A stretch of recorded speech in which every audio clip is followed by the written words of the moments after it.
Welcome to This Explainer. Okay, so you're an Australian small business owner and you're looking to expand.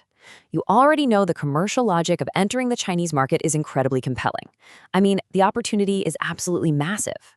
But as with any major strategic move, the absolute hardest part of the whole shebang is building your local team. You need reliable people on the ground, and honestly, you need them yesterday. So today, we're unpacking insights from Out to China on exactly how to pull this off safely, efficiently, and most importantly, without losing your mind. Okay, let's dive into this. How do you actually hire top talent in a city where you have absolutely no local context? It's a seriously daunting question.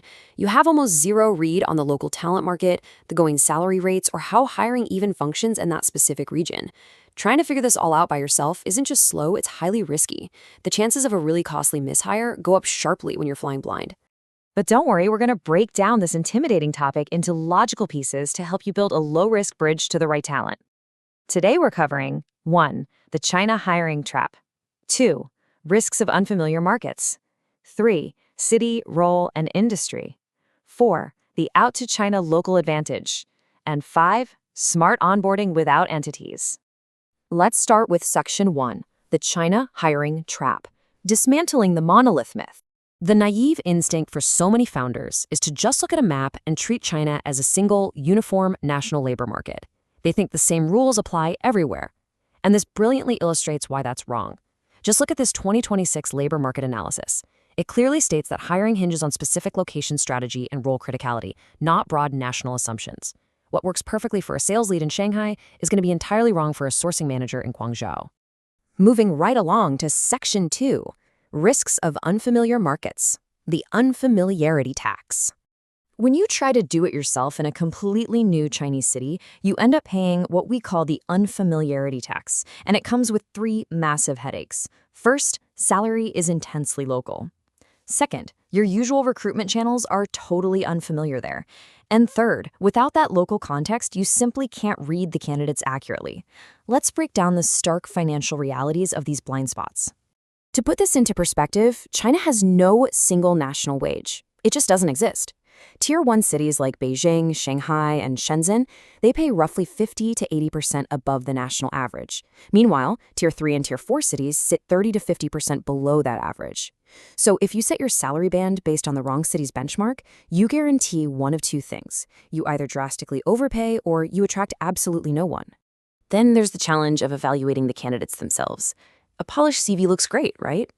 But job seekers in China use a very specific mix of local job boards, networking apps, and agency channels.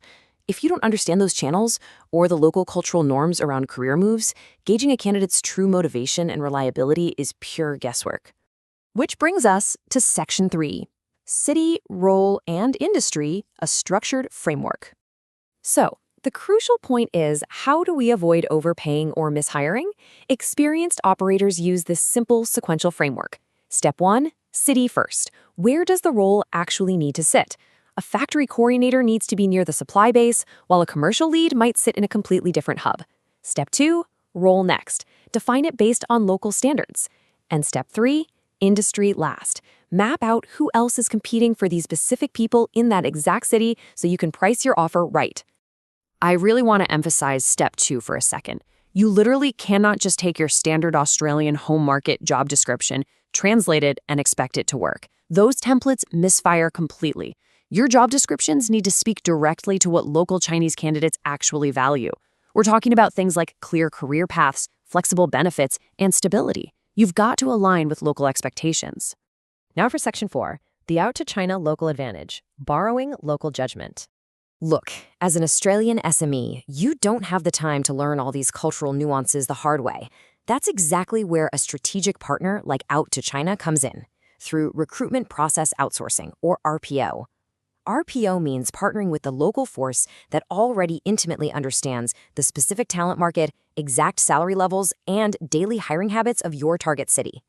The fix isn't learning everything yourself. It's safely borrowing judgment from the people who already have it. Let's move to and see how this builds into a huge advantage. An RPO partner acts as a true risk mitigation tool. They earn their fee in the places you can't see. They set realistic salary ranges before you ever make an offer. They know exactly which channels to navigate, and they effectively screen for cultural fit. Ultimately, they take what would normally be a chaotic 6-week scramble and turn it into a calm, highly structured search. And finally, Section 5, Smart Onboarding Without Entities, Speed Without Commitment. Now, what's really interesting about this slide is how we handle the next step.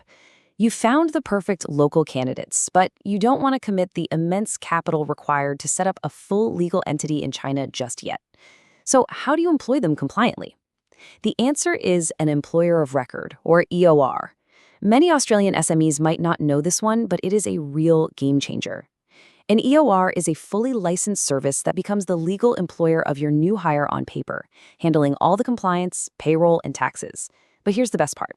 Your foreign company retains 100% of the day-to-day operational control.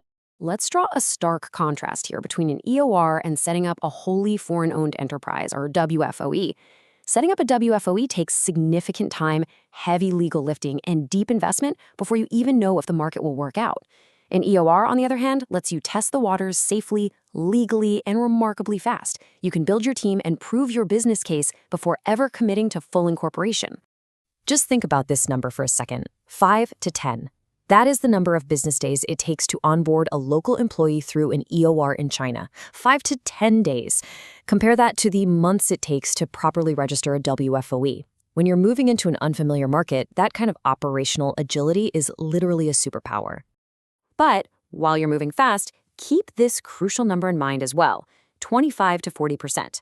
When you're carefully budgeting for your new China team, you absolutely must account for mandatory employer contributions. Depending heavily on the specific city you're hiring in, these contributions will add roughly 25 to 40% on top of the candidate's gross salary. So never just price against a national average. Budget precisely for your target city. So what does this all mean? It all comes down to one question. Are you ready to build your China team the right way? Entering a new market rewards precision over speed for its own sake.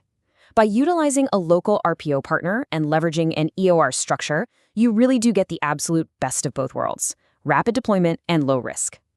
If you're weighing your first hire in an unfamiliar Chinese city, I highly encourage you to reach out and engage Out to China's services to ensure your expansion is a resounding success. Thanks for learning with me today.